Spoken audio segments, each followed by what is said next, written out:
Hello WhatsApp ভাই বাদার, আপনারা কেমন আছেন? আশা করি সবাই ভালো আছে। আপনাদের জন্য নতুন ভিডিও নিয়ে আসলাম, প্লিজ চ্যানেলটা সাবস্ক্রাইব করে দিন। ও একটা ভাই আমারে বলতেছিল যে ভাই আপনি তো অনেকের গল্প শেয়ার করলেন, তো আমারও একটা গল্প শেয়ার করেন আমার ভালোবাসা মানুষটাকে নিয়ে। ভাই আমার বলতেছিল ভাই আমি যে মানুষটাকে ভালোবাসি ভাই বিশ্বাস করেন আমি বলে শেষ করতে পারবো না যে ওই মানুষটা আমার জন্য কি করছে জীবনে, এত স্যাক্রিফাইস এত কিছু। আসলে আমি নিজে অনেক সময় অবাক হয়ে যাই যে এই কি আসলে কেউ আমারে ভালোবাসে নাকি এর থেকে অনেক বেশি কিছু। শুধু ভালোবাসার জন্য মানুষ এত কিছু কিভাবে করতে পারে? আমি কখনো তো ভাই এই জিনিসগুলোর জন্য করতে পারলাম না। দিনের পর দিন ঠিক আছে আমার জন্য ফ্যামিলির কাছে অত্যাচার সহ্য করছে, বাট বিশ্বাস করেন ভাই আমি যদি কখনো জিজ্ঞাসা করছি যে কি তোমার কিছু বলতে বাসা থেকে, সবসময় একটা কথাই বলতো যে না আমারে কিছু বলে নাই। আমারে কি বলবে? তুমি বলো দেয় কি বলবো মানে।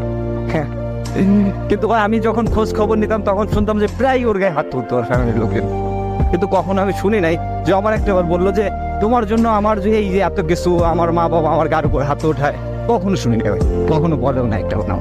কত সুন্দর সুন্দর ছেলে পেলে, আমার থেকে সুন্দর সুন্দর চেহারা ছেলে পেলে তার পিছে টাঙ্কি মারে লাইন মারে, কখনো দেখিও নাই সে তাদের সাথে একবার কথাও বলছে। অনেক বড় একটা কপাল ছিল যার কারণে এরকম একটা মানুষ পাই, যার কাছে পুরো দুনিয়াটাই এখন আমি। বিশ্বাস করতে পারবেন না আমাদের সম্পর্ক 6 বছরের। আর আরেকটা খুশির কথা শোনাই, সেটা হচ্ছে ও এখন আমার বউ। আর এইটার পিছনে সম্পূর্ণ যা যা কিছু ছিল সবকিছুই ও করছে।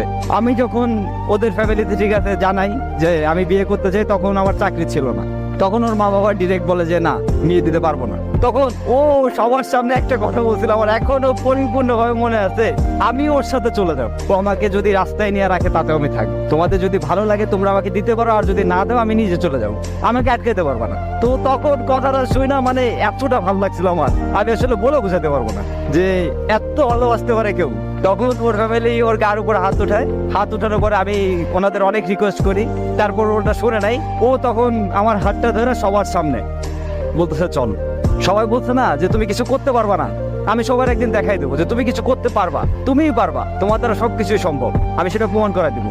আমার কেন জানি ওর পর থেকে নিজের ভিতরে অন্যরকম শক্তি কাজ করতে থাকতো যে না আমার কিছু একটা করতে হবে, আমার কিছু একটা করে দেখাতে হবে। আমার ফ্যামিলি অবশ্য আমাদের দুজনকে মেনে নিছিল, অনেক ভালোবাসে আমাদের দুজনকেই, তো আমরা ভালোভাবে চলতেছে সবকিছু।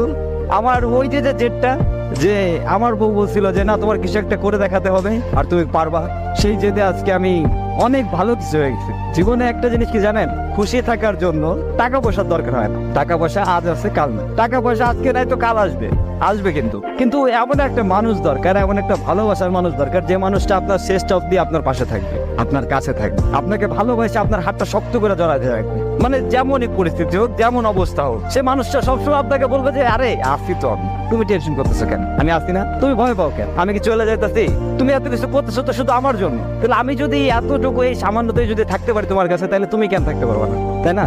তো থাকো তুমি আমার সাথে, এতেই হবে আমার, আর কিছু লাগবে না। জীবনটা ছোট, আর এই ছোট জীবনে ভালোবাসার মানুষটাকে পেয়ে গেলে যে আনন্দটা অনুভব হয় তা হয়তো বলে বোঝানোর না, আর বলে বোঝানো সম্ভব না। তবে শুধু এটাই বলবো যে ভালোবাসার মানুষকে পাওয়া কিন্তু আসলে একটা ভাগ্যের